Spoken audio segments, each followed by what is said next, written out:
I'm November in Karina Rykman's band, and I'm here at Higher Ground in Burlington, Vermont, and this is my guitar rig. So tonight, and often, I play this Gibson SG Zoot Suit Edition. This is a stock guitar. They made these in 2010 for a couple years, and you can still find them on Reverb and stuff like that, so it's not custom, but it is awesome and pretty hard to get these days, and I love playing it. Sometimes I play a Telecaster or my hollow body Epiphone Sheraton, but often it's this guy, just because it looks so cool and it sounds great too. And then after that, we go into my floor pedal board. So there's some of Barbara's stuff here, but my stuff is down here and up downstairs and upstairs here, so we'll get to both of those. So starting off, we go first into this pink JHS mini foot fuzz here, which is a great kind of muff type fuzz.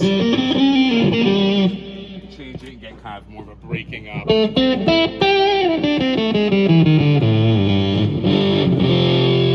So that's a great fuzz.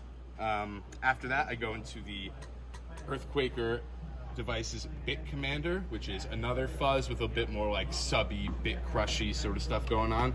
And I use that for a couple things. What I love to do with this pedal is turn the sub way up and put a little low pass on, which I can do up here.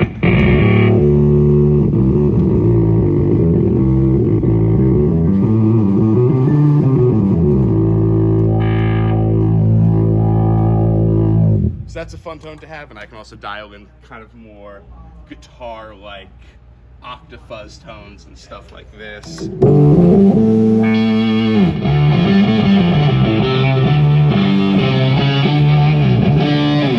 That's a great pedal, really versatile. You can get a lot of great stuff out of it. After that, we loop up to the whammy pedal here, which I use for all sorts of stuff. So usually I keep it on the just octave up sweep setting, and do all my Tom Morello type sweeps and stuff like that. But I've built a very special device, this guy, which actually sends MIDI to my whammy pedal, and this is how I get all these cool arpeggiator effects. So what's happening there is this pedal here, which I've built. There's a little microcontroller that I programmed in here, and it sends MIDI into the whammy and automates the whammy setting that I'm currently on. It sounds better with a little bit of overdrive maybe, but I can just play one note and get these awesome outer space arpeggiator runs. So I have a lot of fun with that pedal, and hoping to make some of these soon and maybe get some of them out in the world. So keep an eye out for that. After the whammy, I go into this AMT little purple wah here, and I just got this, replacing a much bigger and bulkier wah, but I'm really liking this little guy. Pretty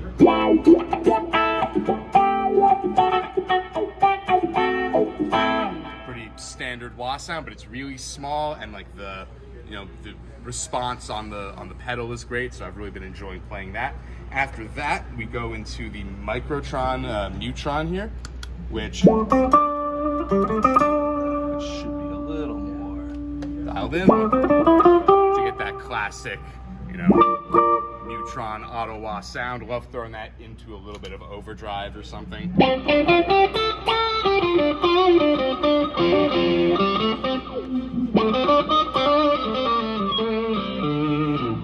So that's a great pedal. Still figuring out exactly how to best use it, but it's a lot of fun and gets lots of cool folds and decays on the filter, which I really like to play with. After that, I head into kind of my overdrive stage, where I have my Electro-Harmonic Soul Food, which I've been using for a really long time. It's a great, cheap, versatile overdrive pedal based on a Klon circuit. Right now I have it as kind of just a general all-purpose, dirty drive for myself, and I've been using this for a long time. Highly recommend it. After that, I go into a pedal that's brand new for me, which is the Keeley Tone Workstation, which is kind of this 3-in-1 right here, with one channel of compression, which is really nice. And this is my first ever compressor on a board, so I'm definitely still learning how to use that best, but having a great time, trying to sound like John Frusciante and stuff like that with that compressor. Then this pedal has 2 stages of drive/boost on it. The first being the Keeley Katana, which is just a clean boost. And you can also make that dirtier, but I keep it nice and clean. And then after that, the Red Dirt, which is Keeley's Tube Screamer clone.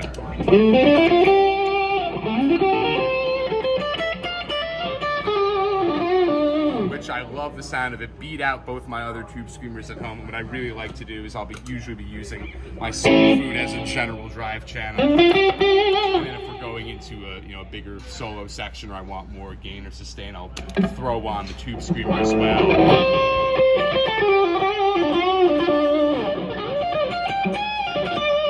You get just that classic soaring compressed lead tone, and even I can throw in the compressor on there too, and then really play notes that are going to sustain, for a super long time, which is a great thing to have.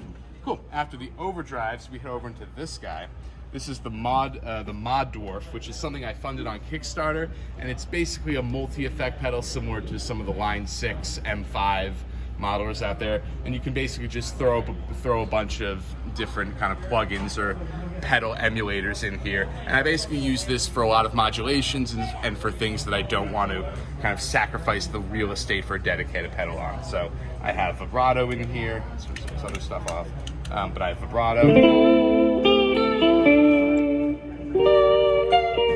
and a phaser.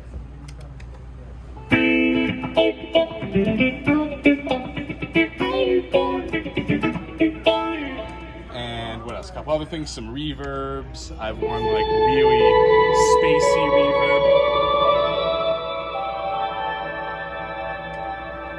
So that's great for just instant ambience. And I have a ring mod.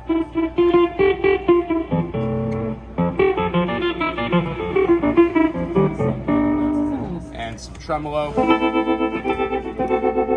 And it's pretty good at doing all these, modulation sounds, so I'm very happy with using it for that. After this, I go into the Line 6 DL4, and this is the DL4 Mach 2, so this just got released maybe 6 months ago or so, or maybe a little more, 9 months ago. And I'm loving it. I'm a long-time DL4 user. As you'll see, I have one of the older ones up here, and I had a second older one before this one. And what I've done with this is I've built another custom MIDI controller that basically controls the looper settings for the pedal. That's kind of this extra box on top of here. And so this controls the original 4-switch looper, while the 4 built-in buttons control the delays for the pedal. And the great advances about, or the great new feature about this pedal, or one of them, is that you can use your delays and your looper in parallel or at the same time. So what I can do is I can throw up some cool delay stuff. Here's let's get the tremolo out. Here's a reverse delay. By the way, this is another little kind of expression pedal box that's just dialing in some more settings for me here. So I can throw on some cool reverse delay stuff or something, and then I can just loop it. And now that's just gonna loop, I'm done. And being able to use the full functionality of the original 4-switch looper, now I can do my double speed or my reverse half speed. So that's a really great little looping and delay time stretching workstation for me. And from there, and also I can do, with this other button down here, I can do infinite repeats. So if I hold this down, that will oscillate and feedback, so that's nice to do all sorts of other ambient stuff.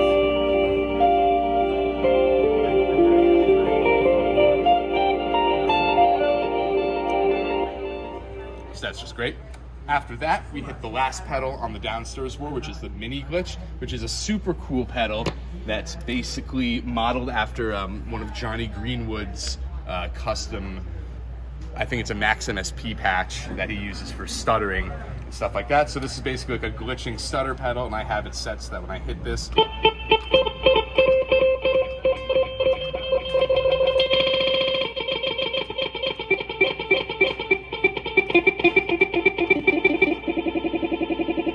it gives me like a random sized grain and then just stutters that. So that can be really cool if you're in, a solo.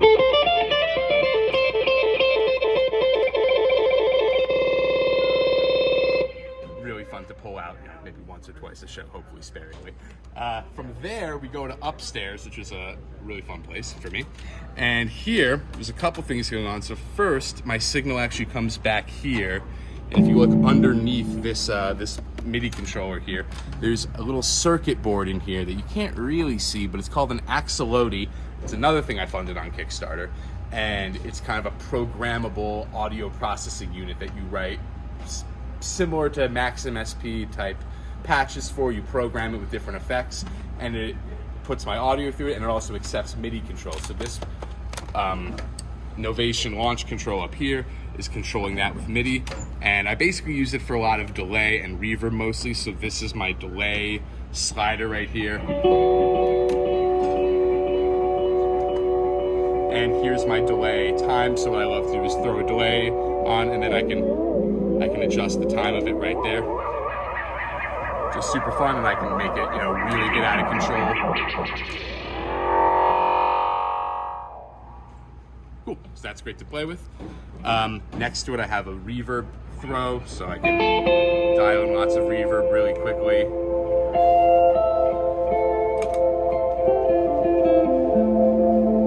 And just be swimming in reverb just by moving that fader up. And then some other stuff on here that I don't use as much. Here's that low pass filter that I was talking about before, which I really only use in conjunction with that sub effect. Otherwise, I don't really touch that so much. And then down here, I have kind of an auto filter sort of thing.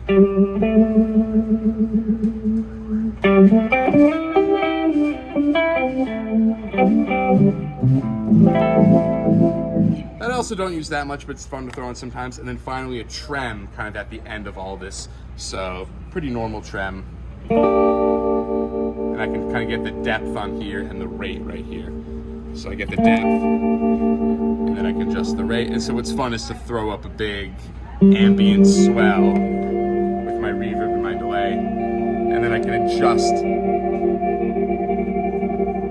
tremolo time on that.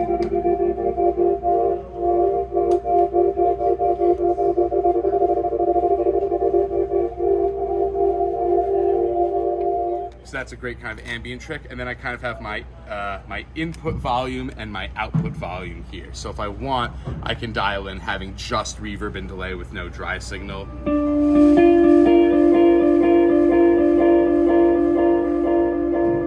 Which is fun, and more often I'm just controlling my master fader here. This all goes into a second DL4, which I use exclusively as a looper. And what I love to do with this one is I'll set my half speed, double speed to record at half speed. I'll throw up a bunch of ambience. I'll record that.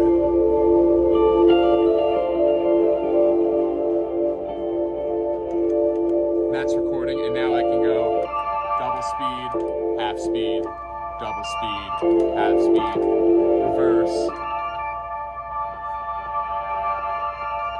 Yeah.